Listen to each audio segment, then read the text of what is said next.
TV show in syndication when I was a kid, and I really enjoyed it. How many of you guys watched this show and really enjoyed it? So hopefully you're all looking forward to it coming out on Blu-ray as well. I hear the quality of the remaster is amazing, so I'm looking forward to seeing it. So let's get right into it. At this time, it is my pleasure to introduce the moderator of this panel, Mr. Ralph Garman.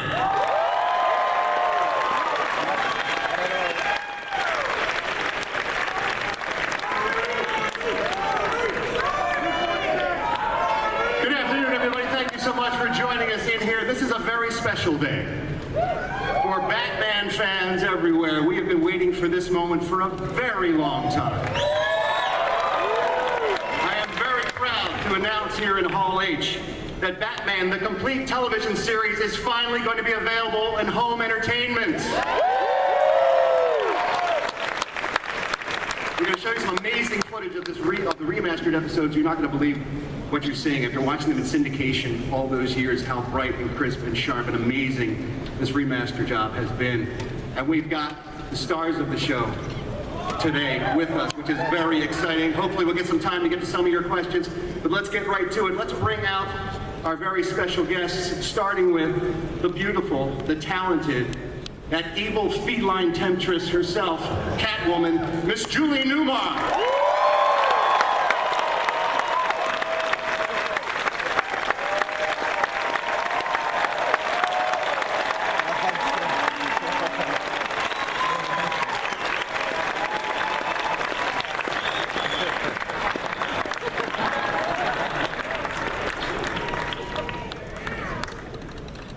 Next up, a young man who owes his very life to good dental hygiene.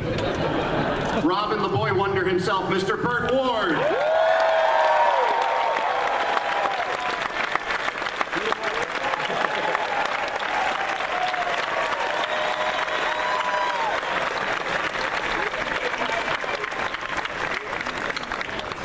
And what can we say about our last guest? An icon, a legend, yes. The billion-dollar Batman, the man who started the whole franchise, started this whole crazy thing rolling back in 1966. Show him how much you love him, Mr. Adam West.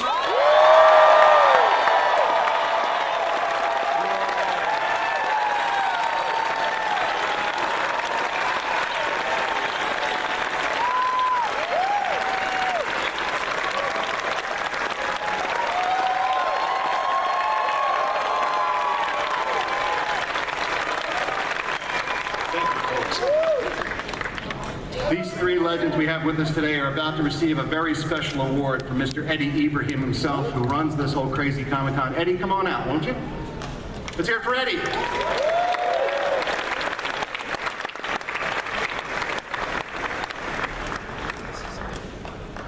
Hi, so thank you for letting us take a little bit of time with the panel for this. What we're about to present today is the Inkpot Award to each of our guests here on stage. Yeah.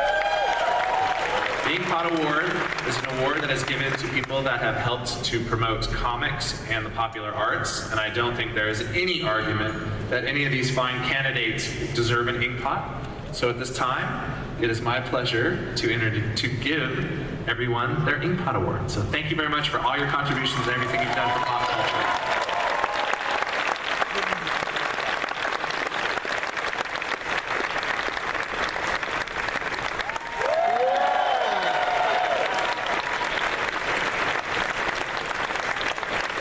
Happy.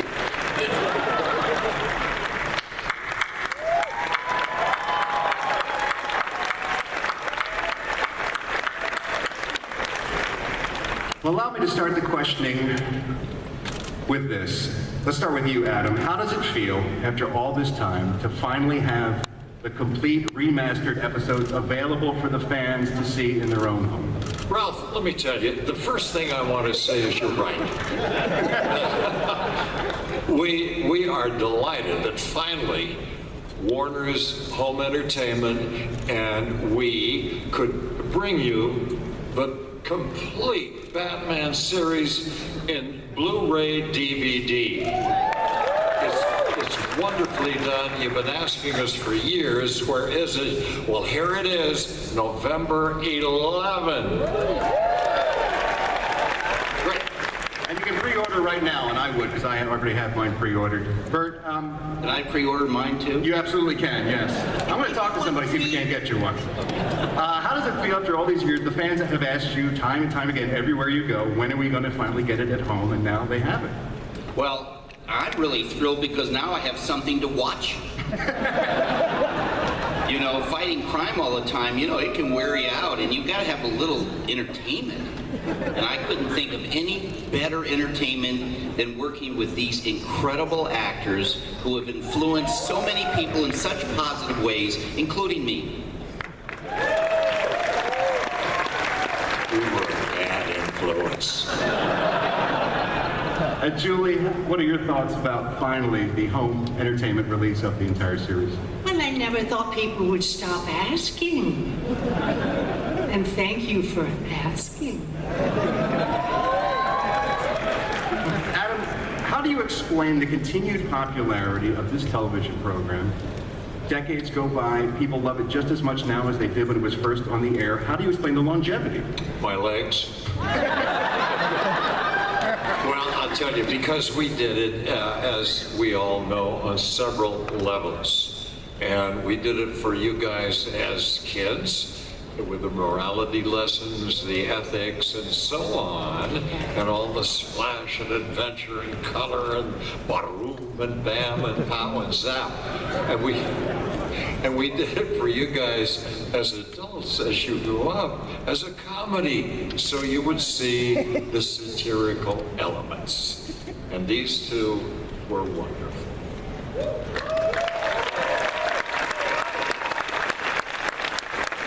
The set was announced, people have been dying to see some footage from the set. We're going to show you some of that. We're also going to show you what the limited edition box set looks like. This thing is a thing of beauty. I think we've got an image to put up there on the big screen so you can see what it looks like. Yeah.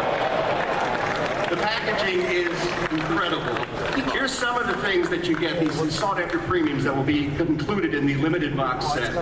An exclusive Hot Wheels replica Batmobile. The Adam West scrapbook. Now this is featuring pictures that no one's ever seen before, right? And these are your personal photos? Well, they're so rare that I haven't even seen them. Was someone taking them through the blinds at your house? Is that what it was? Oh, that drone. There are 44 vintage trading cards inside. They're just like the trading cards they had in 1966. Ultraviolet digital copy of all 120 episodes will be available. An episode guide, which has a synopsis of all the episodes, photos from the series, and a personal letter from Adam to all the fans.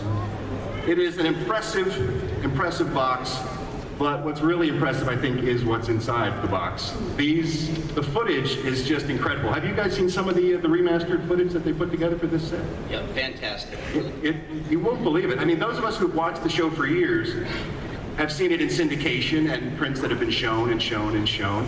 And now for the first time you get to see these episodes the way they were meant to be seen. It'll knock your socks off. Let's show you what the difference is between what we're used to watching on television versus what you're going to see in the DVD and Blu-ray box sets. This is a split screen we're going to give you, with one side featuring the old footage and then the other side the new footage. What better way to show you than with the colorful clown prince of crime himself, the amazing Cesar Romero as the Joker.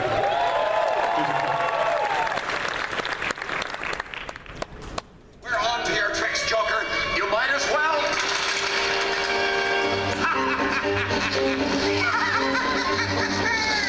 Listen now, I enterprise and interrupt these guests of mine. And no more will they jeer and scoff or cut their circulation off. If they do not see the joke, pull the ropes and let them choke. It's like being caught in a barrel of snakes. Well, now I must say this is an expected pleasure. You may have won the first round, Joker, but we don't give up.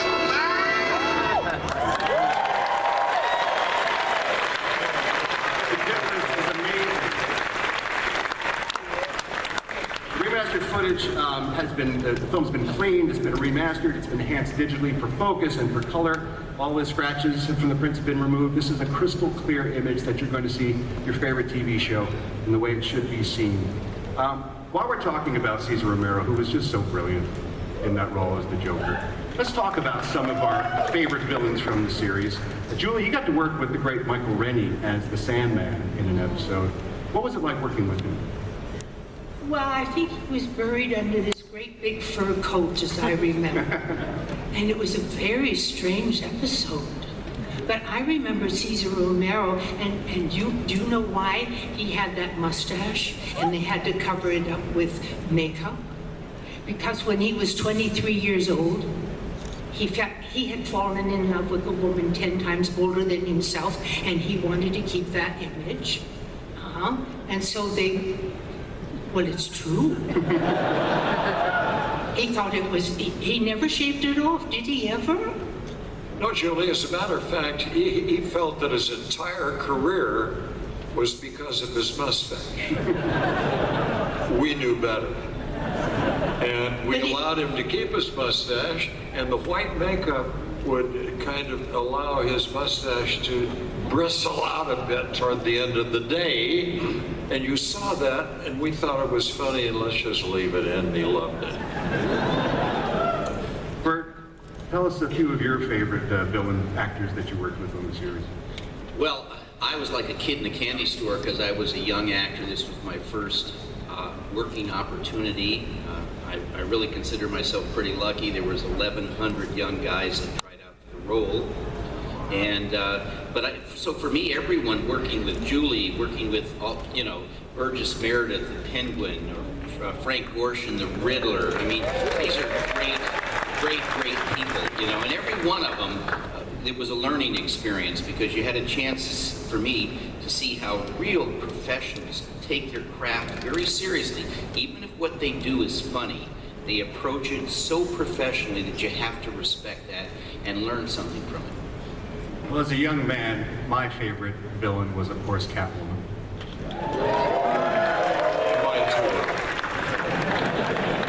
Do you get a lot of men coming up to you saying you were their first crush?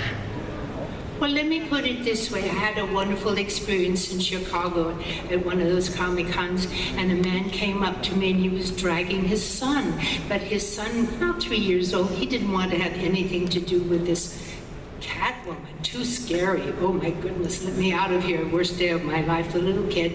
And the father said, oh, you'll understand in a few years. You'll understand. And behind the father was standing the grandfather.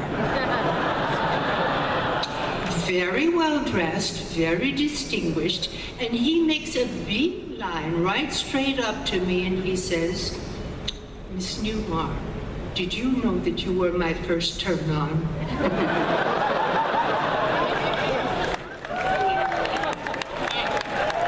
Well, let's take another look at some more footage side by side, compared with the old footage with the newly remastered footage available on the Blu-ray and DVD box sets. This is Burt and Julie working together side by side, Robin and Catwoman. Let's take a look at some more footage.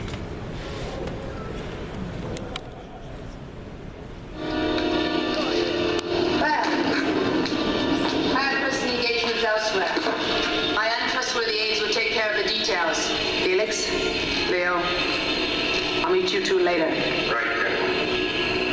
Farewell, my lovely. Give my best to Batman when you see him at that great scratching post in the sky.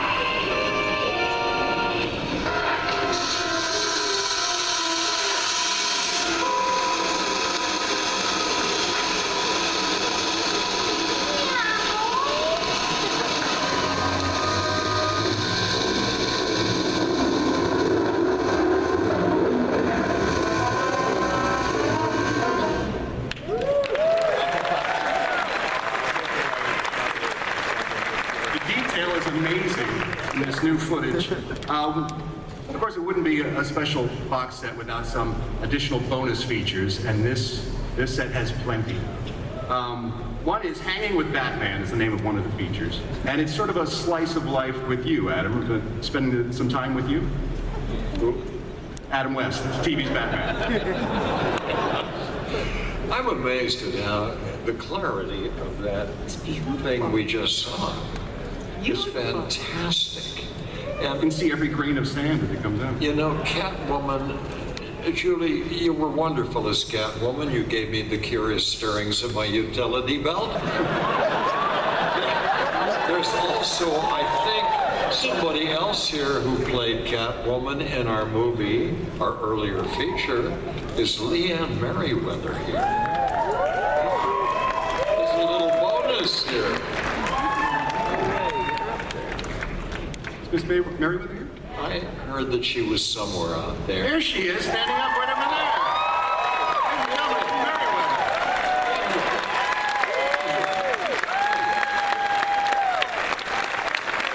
You see, I may wear glasses, Lee, but I have pretty good eyes. I spotted that. Well, now it's a fair fight. We've got 2 heroes and 2 supervillains. Now it's a fair fight. Doesn't she look wonderful? I love you, Lee. By the way, she's Miss America. You all know that, don't you? Some of the other bonus features on the box set, a segment called Holy Memorabilia Batman, which talks to 3 Batman memorabilia collectors and looks at all the rare merchandise that came out in the 60s. I mean, Burt, you must remember, in the 60s, it seems like there was a countless number of items available with Batman and Robin on them. Oh, absolutely. And you know, still when we go out and sign autographs and stuff, people have kept those items and they bring them up to old lunch boxes, and, trading cards, and some birds. I just wish you'd take the old lunch out of the box. It's only 40 years old. Go on, Burt. Well, there's a lot of items, and there's a lot of new items, too. One of the things that really impressed me was the fact that they have these new caricature figures of Batman, Robin, I believe even Thanks to Julia's Warner Catwoman, Brothers. that are so realistic. I mean, you know, you can see the skin texture. I looked at them online, and they actually looked like photographs, but I think they're really spectacular. And you know, we are thrilled, I can speak for Adam and Julie, to be here to see you all, because you guys are what made our show successful. And I'm kind of happy that we brought some happiness to you guys growing up.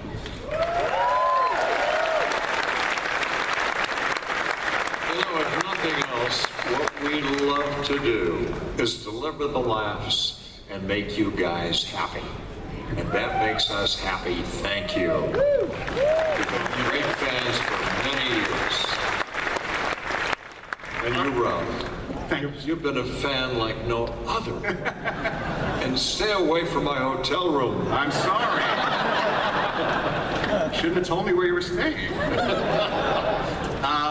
Batmania Born is another segment in the bonus features, which is all about building the world of Batman through art and design. Bats of the Round Table, a candid dinner time conversation with Adam and some celebrity fans. They're going to be sitting around the table talking about the series. Inventing Batman, in the words of Adam West. I understand, Adam, you've taken your scripts from the first 2 episodes and you've gone over your original script notes and talked about them, right? Yes, thank you, Ralph. I have, and that's part of the package. My original script, you know, like the pilot, the first show, and I have a lot of scribbling in it that got me to the character, the way I played it. Nobody believed that they wanted me because I wasn't serious enough. You were in a Nestle ad. That's how the producer found you, right?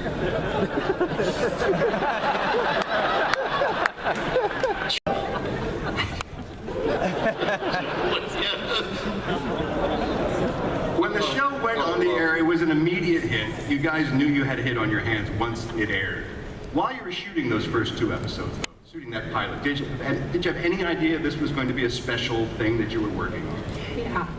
Because you have Yeah, go ahead, Julie, please. Well, you said it. You had so much fun doing it. Every single actor that did in these roles said it was the best role of their lives. You just knew it. You felt it. The writing was so brilliant. The ideas, the lighting. There was special lighting for each villain. One would have green lighting. The Joker would have, and then mine was kind of golden, and the whole tilted cameras, and the color television was just coming into itself in the 60s. And so this was an especially brilliant show and they spent a lot of money on it. For me, and I think possibly for Adam, you know, we were working like 14 hours a day, and when you film something, you do it in really little pieces. And the way it works is that you have like maybe a minute maximum of what's going to be the action. And you sit there for 45 minutes and wait while they light, and they change this, and that doesn't work, and all of this. And then you finally get up there, and when you work, I mean, it's terrific, and you have to build that energy for that moment that you're up there. But still, until Adam and I actually saw the first episode, we didn't know there were going to be pows and zaps. You know, and when you're in front of the camera with the lights in your eyes, you can't see all that terrific lighting that Julie was describing. So for us, when we actually saw the first episode and we saw all these little pieces that we spent 6 weeks in filming, double takes, triple takes, all of a sudden it came alive, and it's spectacular. And it was spectacular for me, and I think it's because Batman, our series, worked, that it has stayed for generations, for you guys growing up, and for your kids and their kids, because it works and it's very special, and there's a lot of love and heart that all of the performers and the crew put into this show. It's very special. We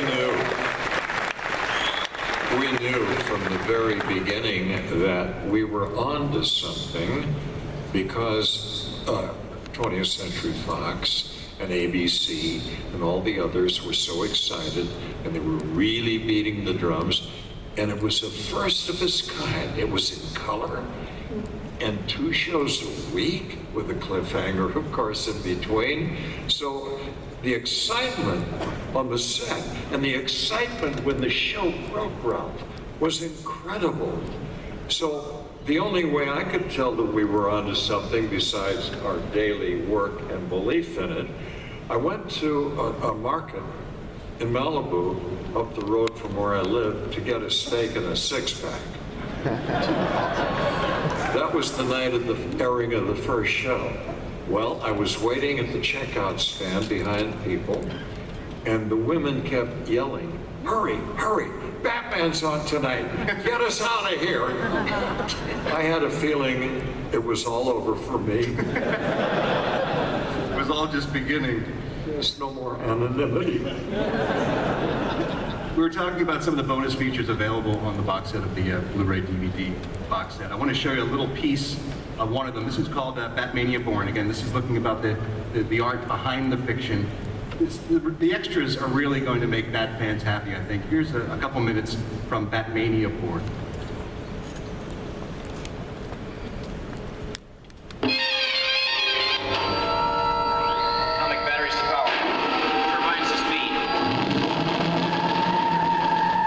Batman was made, you have to understand, it was so far ahead of its time. Nobody had ever seen anything like that. That first night when I watched that very first episode of Batman, it was just like a nuclear explosion in my brain. To the Batmobile! I was 9 years old when Batman debuted. This was my world of characters come to life visually. I didn't realize the show was meant to be a spoof or anything. I just took it straight. The subtleties of Batman 66 just flew over my head. But all I knew as a kid is that I was attracted to the action, the color, the fights. I remember the exciting opening theme, the exciting song, and the adventures with Batman and the cliffhanger ending and the Batmobile and all the trappings of the Batcave, and you just couldn't help but to get all caught up in the excitement of the world that it was created.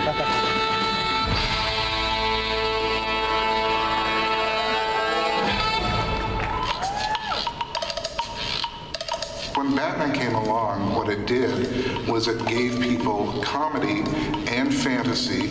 It gave people a little bit of grit and a little bit of detective stuff, and superhero element all kind of put into one. Holy explosion! This is probably the most fanciful world that I had seen on television. There was nothing else on like it at the time. I mean, the 60s TV was kind of interesting. I mean, you had things like Star Trek and Voyage to the Bottom of the Sea and The Man from U.N.C.L.E. So there was a lot of like kind of fantasy-oriented TV shows, even the sitcoms, you know, like I Dream of Jeannie and Bewitched. It was all kind of, you know, it was all a little bit sci-fi, a little bit fantasy.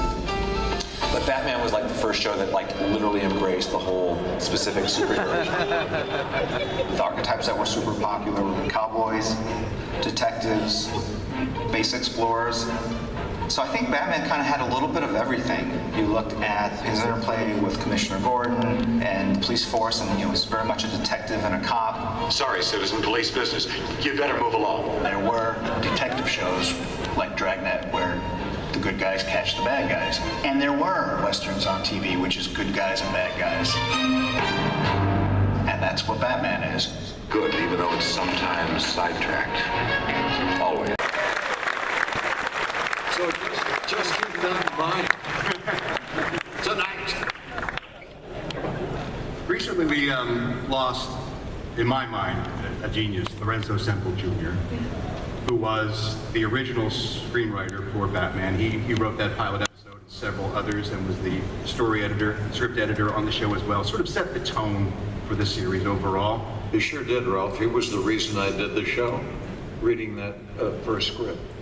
And I fell down laughing and I loved it, and I said I can do something with this, and comedically. And he and I became friends. But he was brilliant with that first script and some of the others. As a new actor, Burt, you probably weren't prepared for some of the craziness they had you doing on the show when you read those scripts. Lorenzo had such an amazingly inventive mind. Yeah, well, it wasn't the craziness that got me. It was the explosions and third-degree burns. And, in the very first episode, there's a sequence where we come out of the Batcave in the Batmobile. And I remember I was there early, dressed at 7 a.m. At 7:30, they said, all right, Burt, hop in the Batmobile. We're going to film this sequence coming out of the Batcave where you come at the camera, make a sharp left turn, and then the sign goes down and you go over it. So I hopped in the Batmobile and I looked over to see Adam, but it wasn't Adam there. It was another gentleman in a Batman outfit. And I said, who are you? And he said, oh, my name is Hubie. And I said, well, why isn't Adam here? He said, well, because I'm a stunt man. This is a very dangerous shot. Adam is over there having a cup of coffee. I said, oh, okay. And then I started to think about it for a minute. I said, well, wait a minute. If this is dangerous, so I called over the second assistant director. I said, Adam's not in the shot. He said, oh, we know that. It's because it's a dangerous shot. We don't want him to get hurt. I said, yeah, but why am I sitting here? Don't I have a stunt man? He says, yes, you do. Oh, okay, well, where is he? Oh, he's over there having coffee with Adam. And I said, well, wait a minute, why isn't he here? He says, well, to be honest with you, we can't use him. I said, why? Because he doesn't look like you. I said, well, why did you hire a stuntman that doesn't look like me? He said, we couldn't find anybody else. So anyway, long story short, we come out at 55 miles an hour. The stuntman did his job. He made that sharp left turn, but unfortunately, my door flew open. When my door flew open, the centrifugal force threw me to the right. I reached out and just luckily grabbed my little finger around the gear shift knob, which kept me from falling out. The camera crew was actually knocked over, and it was, stuff was all messed up. But I didn't fall out, but my finger was pulled out of joint, and it was like instantly swollen. So when they ran over to us, they said, Burt, we got to get you to the doctor. I said, no, oh my gosh. I said, this is killing me. They said, don't worry, we'll get you to the doctor just as soon as we get this shot. Well, what does that mean? Well, we got to set it up, we got to light it, we got to shoot it, it's got to be right. That was at 8 a.m. and at noon, I left to go to the doctor. And it was that same doctor at the emergency hospital that I saw for the next 4 days in a row. And I'd never been to an emergency hospital. From explosions, third-degree burns. Do you remember the scene with Frank Gorshin in the car when I was actually playing Molly, who was supposedly dressed like me, and anyway, the car was burning, and I'm down at the bottom. Frank Gorshin as the Riddler is on top, and he jumps out safely, and I get ready to jump out, and then unexpectedly the car blew up. It was not supposed to happen. All I remember was I saw that round coming at my face really fast. Boom. Second-degree burns, the back of the neck. I'm back at the hospital. It's the same doctor. He says, "Are you accident prone?" I said, "I don't know. I'm beginning to believe so." But that happened for 5 days. So that's what I remember. And my biggest goal was surviving. That's all I wanted to do.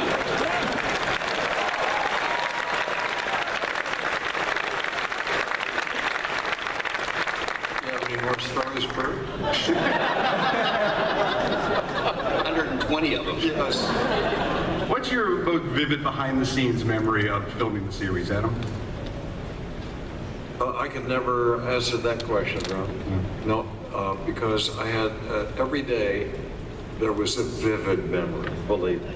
Now, Burt talked about some of the accident-prone problems. The worst thing on the series was penguin gas. Yes. Because in those days, they used colored smoke, you know, with kind of an acrid stuff in it. And Burt and I had to breathe it during those scenes. So every day or so, people on other stages would see the ambulance run by and they'd say, "What's that, Ryan?" "Gee, Mia, I don't know." "Oh, it's Burt and Adam again." So I think that smoke was probably the worst stuff, you know. And Julie, you always seem to work with the musical guest stars on the series. You worked with Chad and Jeremy. You stole their voices. Yes. And you also had Leslie Gore as your sidekick, Pussycat. And right? Paul Revere. Paul Revere in the Raiders in the Penguin episode. Yeah, a lot of musical guests. That was a hot show with, The scene at one of the final dinners with George Sanders, you know, in the show. I thought that was Otto Preminger. Or is that George Sanders being Otto Well, he did. There's another story there, Julie, but There were 3 Mr. Freeze, you know. but when George Sanders looked down the table, because we were sitting in the green, or he was in the greenish cold part, and we were in a little warmer part, he said to us, he said, "Beg to Alaska, Batman." Of course, the great Eli Wallach, also Mr. Freeze in the show, who just passed recently. I think it's time to open up the questions to the audience. I'm sure these people have a lot of things they want to ask you guys. They've been waiting a long time to talk about this day. So let's open it up to the audience. Hi there. What's your question? Hi. First of all, can I just say, Adam West, your voice is magical. Okay. I'd like to sing something. No, go farther. Okay. So this is for you, Adam West, and Burt Ward. If you could go back and play any character you wanted, would you switch or stay who you are? And if you would switch, who would you pick and why? Is there anyone on the show, any character on the show that you would have liked to have played if you could go back in time? Well, I wanted to be Robin. A little tall for Robin. No, I love playing the part. And I think, honestly, in my opinion, there's been many Batmans, but in my opinion, there really only is one Batman, and that's Adam.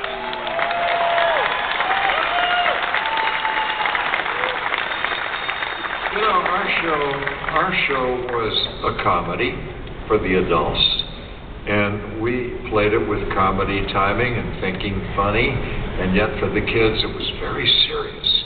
So we played that level as well. Now our show was somewhat bizarre, but it was never grotesque. There's somebody else out there. Hi there, what's your question? Hello. I just wanted to say, that's loud. Thank you so much for the years of entertainment. I grew up watching the show, and I realized that the reason I leaned into this world so much is that you were the world that took over as my parents' marriage broke up. So thank you for that. And I would like to ask, is there some sort of secret that you would like us to know now that we could know in the 60s about the show? Secrets? Any secrets about the show that you can finally reveal now that we've got it on home entertainment? Secrets.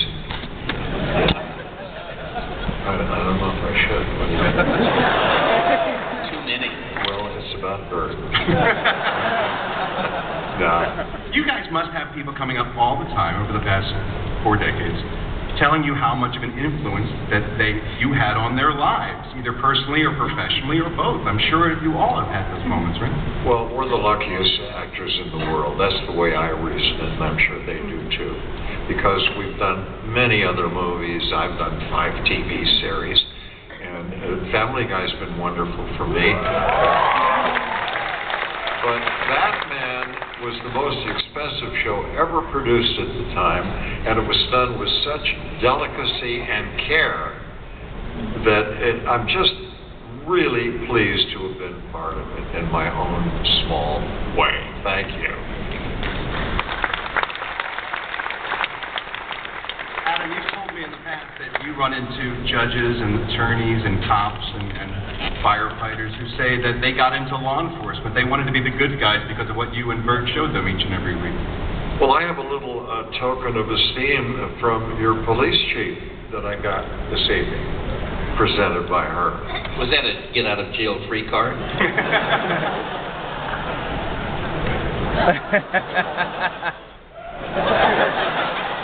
He knows what goes on in my life. But, you know, to hear stories like that we do what we do because of Batman is incredible. Hi there. What's your question?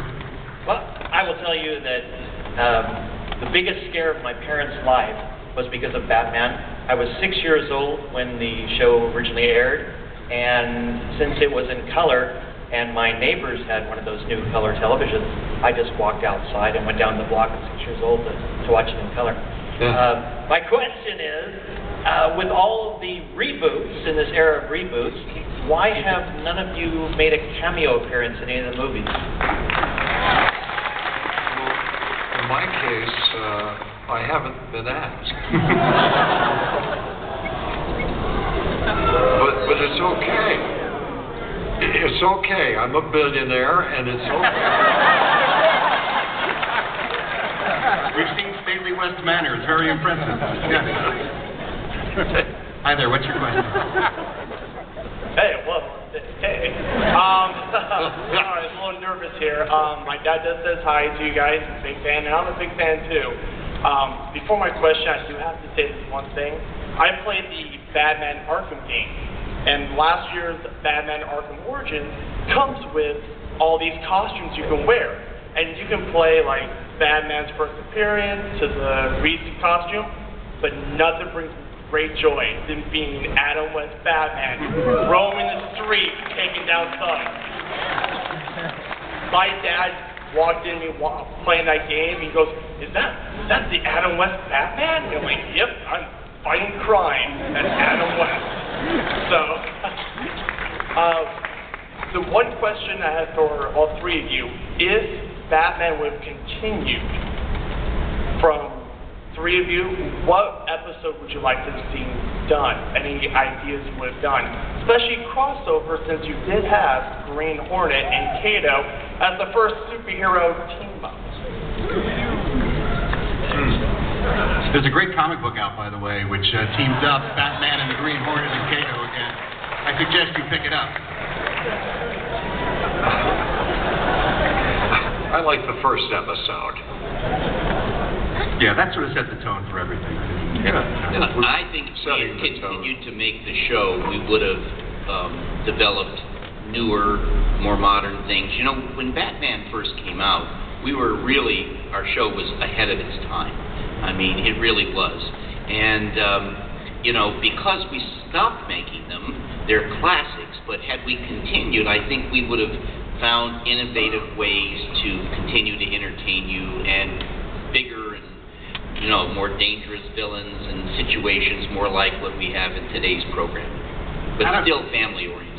Adam, wasn't there talk at one time of another network picking up the series and doing a 4th season? That's right, but they had already destroyed the Batcave and some of the other standing sets. It's because you took all the parts, Adam, so you can sell them later. You want to buy a cake? Yeah, they figured it would be too costly. Batman was the most expensive show ever shot at the time. And, you know, the first show on twice a week in color. So there you go. You know, it was unique. And the studio can make just as much money when it goes into syndication. Yeah. 120 episodes, they want their money back. Hi there, what's your question? Well, first off, it's a real honor to meet you all, and since you brought it up, how much is the cape? One thing I remember about Batman is he always had something handy on his belt. Like, for instance, he had the shark repellent when he got attacked by a shark. I was just curious if there was any other utility or gadget on his belt that was thought of to maybe be used in an episode, but just never made it. That's a good question. I can't answer that. Thank you. I always enjoyed when you pulled the massive, enormous, lucite bat shield out of some little pocket in your belt. I think that was always my favorite moment with the utility belt. Well, that was kind of my favorite prop too, Ralph. The fact that, you know, we timed it so that it looked like this big thing was pulling it out of the utility belt was going to save us. You know, there's only one cliffhanger, now that we bring that up, that was different on the show. Does anyone know what that was? Only one. The other cliffhangers we got out of with some clever ruse or whatever the writers cooked up. But this one cliffhanger was when we were swallowed by the giant clam. They couldn't think of a way to get us out of it. So they finally resorted to the fact that Batman was so strong, he opened the clam and we got out. I just remember poor Burt's foot dangling out of that clam. Yes. I still love clam chowder. Hi, what's your question? Hi, question for Adam West in particular. You created a Batman in this comedy show who was duly deputized, who wouldn't chase after a villain until Robin put his seatbelt on. What's it been like watching Batman in the newer versions where you get more of a vigilante or you get more of this grittier reality? What's the sort of the difference between how you created the character versus the newer versions? I have no idea because they're doing their thing and we did ours. It's that simple. You did it very well. Hi, what's your question? Oh, hey. Hi. So it's really exciting meeting you. The first bonding experience I ever had with my dad was watching this, so you've been in our house forever. I've read your autobiography, Into the Batcave, and I loved your comment in the first episode where you ad-libbed what a way to go when the go-go dancer fell down into her doom. And I was wondering, is there any other lines you remember ad-libbing and going, no, this is what Batman needed to say? Well, there were some others, yes. I don't know if I'm free to talk about it. You're a must, friend.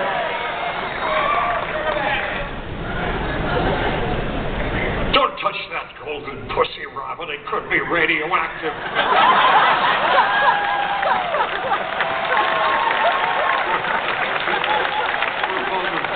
Moments like that were a little more racy.